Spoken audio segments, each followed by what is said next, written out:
is going on, everybody?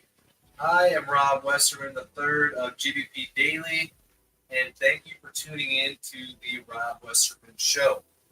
It is Thursday, August 1st, and we had training camp practice number 9 today, and it was the perfect weather for it if you were in attendance. It was overcast for the majority of practice, and towards the end it cooled off with just a few sprinkles before practice was over. As you can see, I am back in my humble abode after spending the week up in Green Bay, and as it always is, it was the best time watching the squad get after it during camp. Let's say hello to a few folks in the chat. Thank you guys for hopping on, tuning in.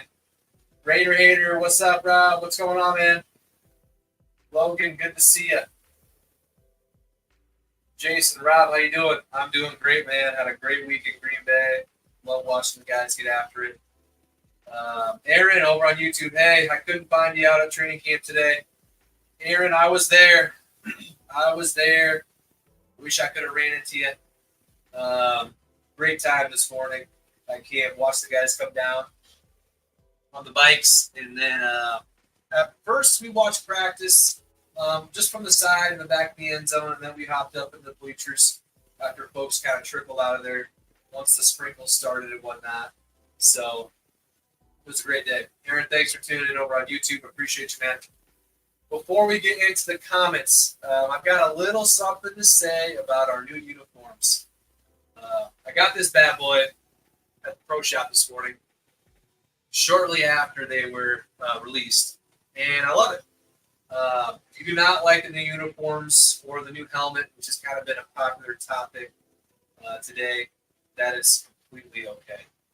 But for me, as you can tell, if it has the Packer G on it, as you can see here, I'm going to love it.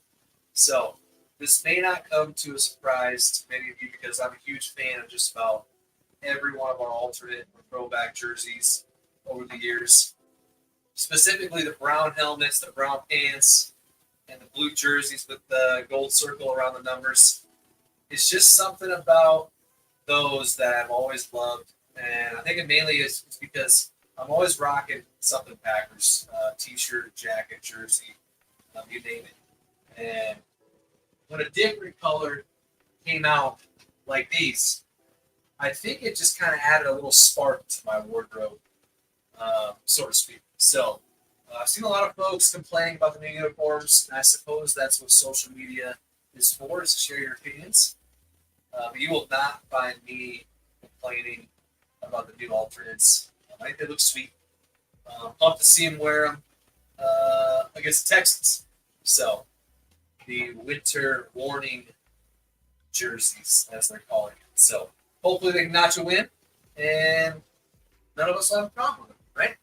I think that's how it works. So, let's kick it off with a little couple practice notes to start. Let's go with who did not practice. Elton Jenkins, Preston Smith, Kenny Clark, Rashawn Gary had veteran rest days today, so they were not practicing. New to the injury list today is Josh Jacobs with a groin.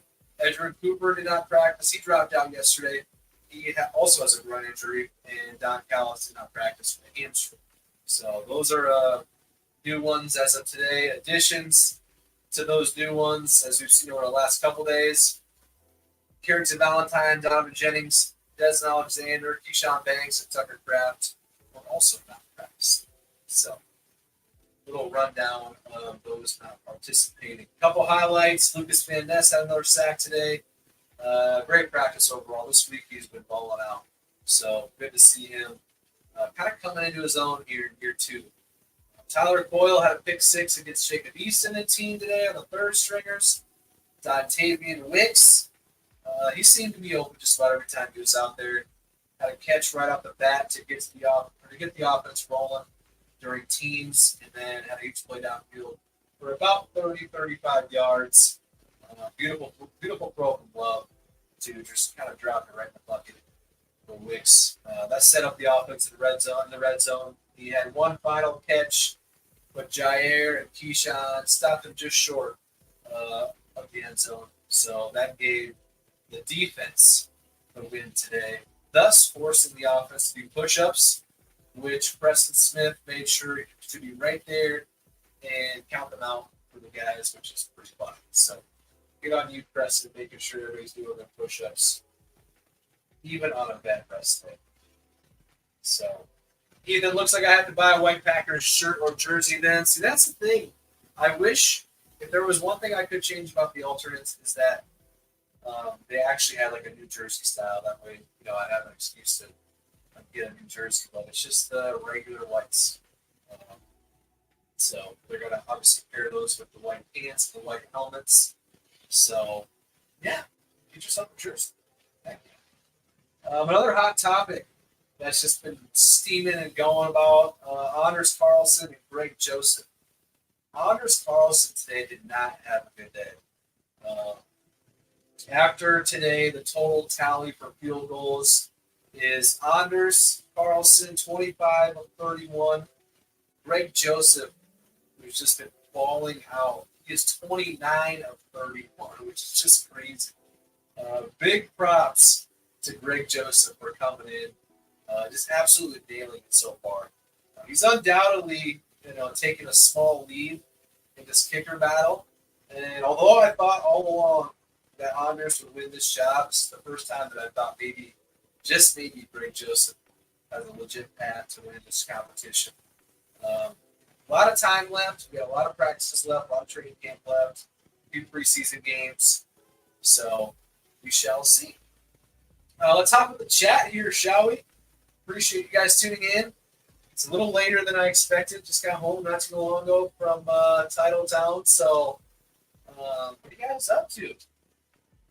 Armin, Rob, what's going on, man? Not much, man. Just chatting up with you fine folks. Doing what I love.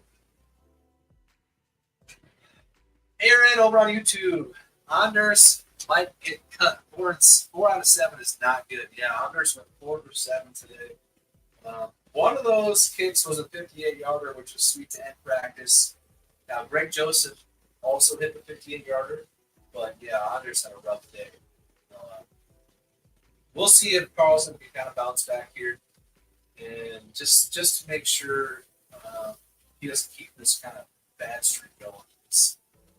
I feel like that's kind of where he's at. He's nailing kicks, has a great streak, and then he has an off day, and it kind of turns into an off 2 or 3 days. With the way Greg Joseph is kicking it, I don't think he can afford any more off days. He needs to have, in the next couple of weeks, just a stellar camp. He probably needs Greg Joseph to falter a little bit if he wants a shot to win this kicker battle. I think it's still pretty neck and neck. Greg is right ahead of him, but a lot of time left. So give me the kicker who is going to make the most kicks. That's where I'm at. So Anders, we obviously drafted him last year. I've always believed in him just because there's no point to not believe in him. He's on the squad. But at the end of the day, I want the kicker that is going to make the most kicks. So I'm sure you guys will agree. Tracy, who was your standout player from practice today? Just was chatting about it. Greg Joseph, 7 for 7 on his field goals. He came into camp with an uphill battle. He's new to the team, knew everything, this training camp. And he's going up against Anders, who we drafted, sort of an uphill battle to come out on top, and he's hit dang near every kick he's attempted so far through 9 practices. 29 of 31. Just unreal. He's just showing up. A lot of practice, a lot of preseason games left. So right now, Slate Leo Robbers. Johnny, good to see you, man. Thanks for hopping in the chat. Tyler, how we doing? Good to see you. Marcus, hope you had a great week at training camp. What was your favorite part? Great question, Marcus. Thank you, though. Thank you for the well wishes. I had a blast. I was with my wife and 3-year-old. We were at practice every day, watching the guys ride down, and back before and after practice. Did a lot of swimming, ate some good food, The other night we were kind of in the mood for some Chinese, so we hit up Mandarin Chinese for the first time, and it was really good. So I would highly recommend that if you're Chinese food. Check it out. It's on Oneida, just down the street from Lambeau. Of course, we ate it in 1919, the restaurant inside Lambeau. That was great. Went to the amusement park for a 3-year-old. That's just perfect. And went to Garden Point. Garden Point, if you guys have never been there, it's kind of it's not a brick shop. It's like a pawn shop kind of, and it's just down the street from Lambeau Field. It's got a bunch of Packers stuff you wouldn't see in the store, stuff that more collectibles, that type of thing. There's new stuff in there. I go there every single time I'm in Green Bay. I always find something, whether I need it or not. And yeah, I would highly recommend checking out Garden Point. It's a small, mom and pop shop. It's got stuff in there that you wouldn't even think you need, and you'll walk out with it. So, good time as always. Thank you, Marcus. Appreciate you tuning in. Thank you for the question. Omer, my man, what's happening? Ethan, Rob, go Pack, go. Lucas VNS, balling 4 days in a row. Stoked to see that. I am too, Omer. Thanks for tuning in. I've been missing you the last couple of days. I know you're over in France, I believe, and time is a little different for you, but good to see you. Yes, Lucas Van Ness he's been coming into his own. Year 2. Didn't get a ton of playing time last year, which, when you got Rashawn and Preston ahead of you, that comes to no surprise. It's kind of like Rashawn's situation when he came in. The Smith brothers were right in front of him and gave him a chance to acclimate to NFL speed, strength, and whatnot. And it paid off. Rashawn's one of the best edge rushers in the league. And Lucas Van Ness is kind of following that profile, which is good to see. He's just a big dude, too, by the way, man. He is just massive. Riding bikes, just next to him, you're like, holy cow. So, thank you, Omer, for the comment. I appreciate you. No context, Packers on Instagram. What's up, dog? What's going on, man? How you been? I've been good. Spent the week in Green Bay, chilling, checking out practice, eating some good food. Just had a great week. It was awesome. Every time we go to Green Bay, it's just the best time. So, I'll be back up in Green Bay, probably for the home opener. Pretty excited about that. Playing the Colts, and I'm pumped. Should be nice weather. This week was hot. It was hot. So today was perfect. Overcast, a little bit of sprinkles to end off practice. So, yeah. Thinking about coming back up for the Colts home opener. Be back up at Thanksgiving against the Dolphins. And usually try to hit up 3 games a year. There's 2-3 games. So, I'll save that third game for a hopeful playoff game in Lambeau or a Week 18 type game for the Bears if they have a win in your A situation. I go up and check that out. We'll figure it out one way or the other. Omer, appreciate you, Rob, and all you do. Hey, I'm just doing the same thing as you, man. Fanning out about this team, chilling, not bringing you any crazy special analysis. Just kind of hanging out, talking Packers. So, what I love to do. But Omer, thank you for the kind words, man. Great, brother. Glad you're doing good. What's your thoughts on the new whiteout helmet? New whiteout helmet is sick. I love it. Picked myself up one, just a mini, this morning at the pro shop. Shortly after they were, I went up to the display, and the guy was still unloading them from the boxes. So I'm one of the first ones to grab. As sweet as that. That's real. It is what it is. My thoughts? I shared it kind of earlier, right when I hopped on. I think mainly it's sweet. I know people want a yellow stripe in the middle, but I don't care. I get everybody has opinions, and especially when it comes to style and fashion, uniforms and whatnot. But I don't care. It's a Packers helmet. It's a new one. I'm gonna grab it. So,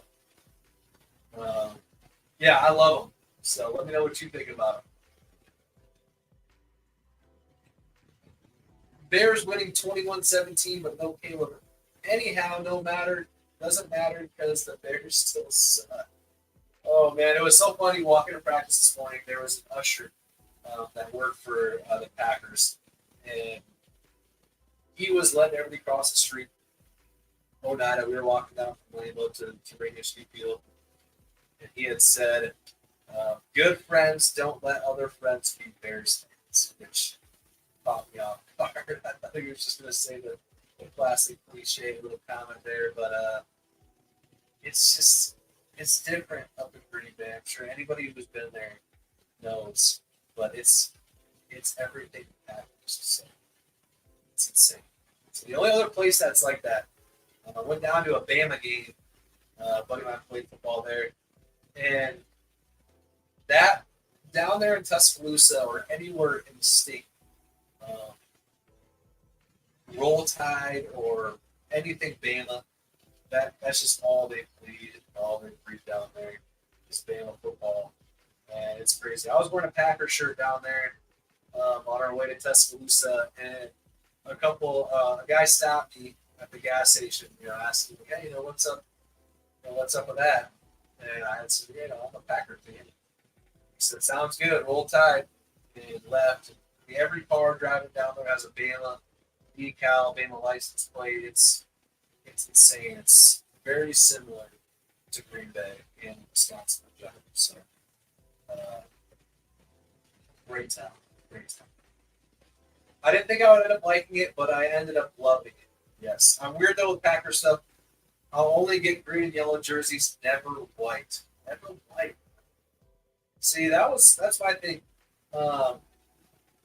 When the blue ones came out, or even the new green and yellow ones last year, I'm always wearing Packer stuff. So I'm always wearing green, I'm always wearing yellow, I'm always wearing white. And when those blue ones came out with the circle around the letters, or the like half yellow, half blue, like those were like instant favorites of mine, just because they're a different color. I like all the jerseys. I like the ones that aren't even like the official ones they wear, like all the different alternate styles and whatnot. So I'm not thinking any Packers, man. I'll get it. Thank you, No Context Packers. Great chat with you, Kyle. How do you think Wicks is going to do this year, man? Anything other than just stellar. I feel like it's just doing him an injustice. He's been falling out. He can't. And it seems like he's always getting open. I see a lot of people compare him to Devontae Adams, the way he moves, and he's just so fluid. Fun to watch him this year. Him and Marshawn Lloyd are a couple of guys that I'm just super excited about. I'm excited about all of them. The team itself is just, man. We're talking about the kicker battle just because mostly every other position. Every other position outside the kicker battle is pretty solidified. So receivers stacked, running back room was really good. Deep quarterback room, probably one of the best in the league. Defensive line, tight end, linebacker, corner, safety. We're looking pretty dang good. Let's get this kicker battle figured out, and we should be cooking with gas. So, pretty excited. Kyle, thanks for the question, man. Appreciate it. All right, guys. That's going to do it for me. A little late. I get up at 4 in the morning, so it's a little late. As far as the show goes, I'm going to call it, but the content never stops, ever. I'm always posting anything Packers related all day long, so be sure to follow me at GP Daily on every social platform. If you are not already, it would mean a ton if you could subscribe to my YouTube channel at GP Daily as well. I'll be back and at it again tomorrow, so I look forward to seeing you then. And until then, I will catch you guys later.